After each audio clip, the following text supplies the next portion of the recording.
Red giant நிறுவனம் உங்கள் எல்லாருக்கும் தெரியும். உதயநிதி அவர் தான் வச்சு நடத்துகிறார். அதில் வச்சுக்கிட்டு சர்வாதிகாரம் பண்ணி சினிமா உலகையே அழித்து கொண்டிருக்கிறார். 2006 ஜெயலலிதா இடையில் 2011 வந்த உடனே தான் இந்த இதுக்கு முடிவு கட்டினாங்க, அடித்து வரட்டினாங்க உதயநிதியை. அப்புறம் மறுபடியும் ஆட்சிக்கு வந்தோடனே வந்துட்டார். இதுக்கு ஜால்ரா தட்ட சினிமாவில் ஒரு பெரிய கூட்டம். சமுத்திரக்கனியில் அந்த எல்லாம் ஒரு மனுஷனானே தெரியல, என்னென்னமோ பேசுகிறாங்க. இந்த அதுக்கு வர சமுத்திரக்கனி பேசுகிறதுக்கெல்லாம் வர என்னென்னு கேட்டிங்கன்னா, அந்த இவங்க இந்த குரூப் இருக்குல்ல, அந்த ரஞ்சித்து, மேரி செல்வராஜ், இந்த ஒரு வெற்றிமாறன், ஜால்ரா குரூப், தமிழ்நாட்டையே கெடுத்துக்கிட்டு இருக்கும், தமிழ்நாட்டின் அமைதியே கெடுத்து கொண்டு இருக்கும் குரூப். இந்த குரூப்பெல்லாம் அந்த ஒரு உதயநிதிக்கு ஜால்ரா. இப்போ உதயநிதி என்ன சொல்லிட்டாரு, மந்திரி ஆரம்பித்தோடனே நான் வெளியில் வந்துட்டேன், ரெட் ஜெயண்ட்டு என்னமே இதில் இல்லை, நான் வெளியில் வந்துட்டேன் அப்படின்னு சொன்னேன். அப்போ எல்லோரும் என்ன நினச்சாங்க, ரெட் ஜெயண்ட்டு வேறு பேரில் இல்லைன்னு கழட்டி விட்டார், அப்போ ஒரு ஒய்ஃப் பேரில் வச்சுருப்பார் அப்படின்னு எல்லாம் நினச்சாங்க. இன்றைக்கி அவங்க ஒய்ஃப் அறிக்கை விட்டுருக்காங்க, ரெட் ஜெயண்ட்டுக்கும் எனக்கும் சத்தியமாக சொல்கிறேன், ரெட் ஜெயண்ட்டுக்கும் எனக்கும் சம்மந்தம் இல்லை. அப்போ ரெட் ஜெயண்ட்டு யார் பேரில் இருக்குது, யார் நடத்துகிறா, அதில் சம்பாதிக்கிற வருமானம்லாம் யாருக்கு போகுது, நாட்டு மக்களுக்கு சொல்லுங்கள். நீங்கள் துணை முதலமைச்சர் இல்லை, நீங்களும் இல்லைன்ட்டீங்க, உங்கள் ஒய்ஃபும் இல்லைன்ட்டாங்க. உங்கள் அப்பா பேரில் வச்சுருக்கீங்கன்னா உங்கள் அப்பா சொல்லிட்டாரு, எனக்கு காரே இல்லை, நான் ரெட் ஜெயண்ட் காரை தான், என் மகன் ரெட் ஜெயண்ட் காரை உபயோகிக்கிறேங்கிறார். அப்போ ரெட் ஜெயண்ட் யார் பேரில் இருக்குது? இப்போ ஒருவேளை எங்களுக்கு ஒரு சந்தேகம், சினிமா நடிகைகள் யார் பேர்லேயும் பினாமியில் வச்சுட்டீங்களோ அப்படின்னு ஒரு சந்தேகம். அது எந்த சினிமா நடிகைன்னு சொன்னீங்கன்னா கொஞ்சம் நல்லாயிருக்கும். அதனால் ஊரை ஏமாத்துறீங்க, இந்த பக்கம் மனைவியே சொல்லிட்டாங்க, இது ஊரை ஏமாற்ற வேலை அப்படிங்கிறது தான் அடுத்த கருத்து. அடுத்தது தேர்தல் கமிஷன் அறிவு போட்டிருக்காங்க, விசிகாவுக்கு மாநில கட்சி அங்கீகாரம் கிடைச்சிருச்சு. அதே மாதிரி நாம் தமிழர் சீமான் கட்சிக்கும் மாநில கட்சி அங்கீகாரம் கிடைச்சிருச்சு அப்படின்னு சொல்கிறோம். நாம் தமிழர் கட்சி வேணால் பெருமையாக சொல்லிக்கலாம், ஏன்னா அவங்க தனியாக நின்று யார் கூடயும் கூட்டணி வைக்காமல் சொந்த செல்வாக்கில் 8% வாக்குகள் வாங்கியிருக்காங்க. அவங்க மாநில கட்சி அங்கீகாரம் வாங்கியிருக்காங்கன்னா பெருமைப்படக்கூடிய விஷயம். ஆனால் விசிகா மாநில கட்சி அங்கீகாரம் பத்திருக்குங்கிறது பெருமைக்குரிய விஷயம் இல்லை. ஏன்னு கேட்டிங்கன்னா, விசிகா திமுகவோட கூட்டணி சேர்ந்து தான் இந்த 6% ஓட்டை வாங்கியிருக்காங்க.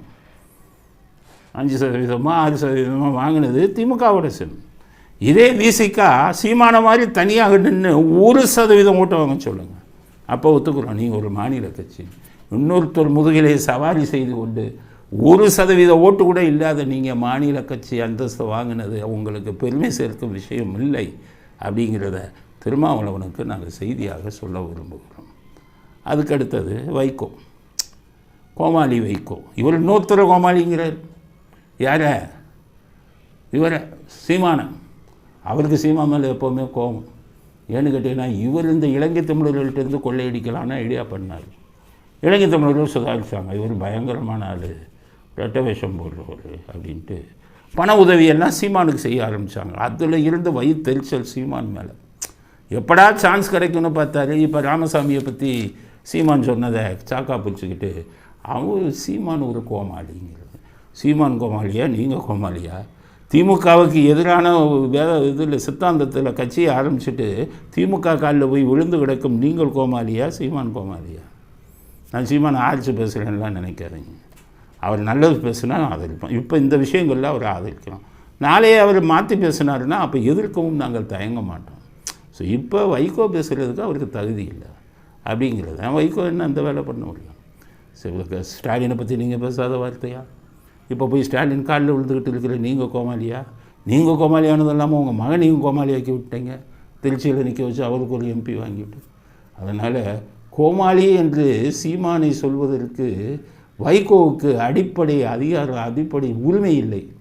காரணம், நீங்களே அடிப்படையில் ஒரு கோமாளி. அதில் இந்த சமுத்திரக்கனின்னு யாரோ ஒரு சினிமா ஃபீல்டில் இருக்கும். எல்லாம் எங்கேருந்து பாரம்பரியத்தை எடுத்தீங்கன்னா ஆரம்பத்தை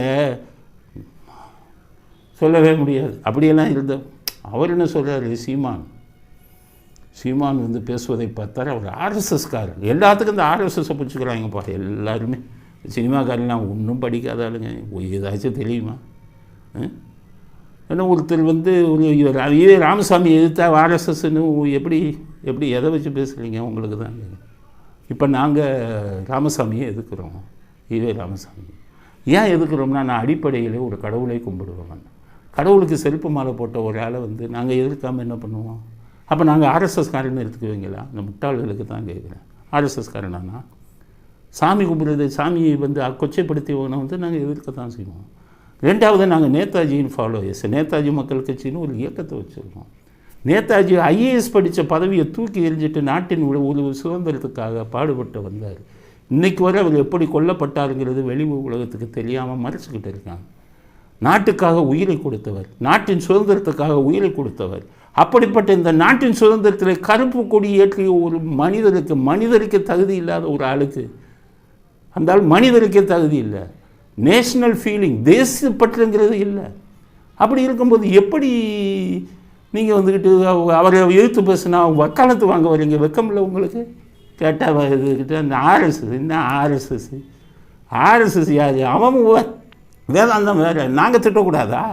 ஒரு மோசமான மனிதரை திட்டக்கூடாதா? உடனே தூக்கிடுவீங்களா? நீதிபதி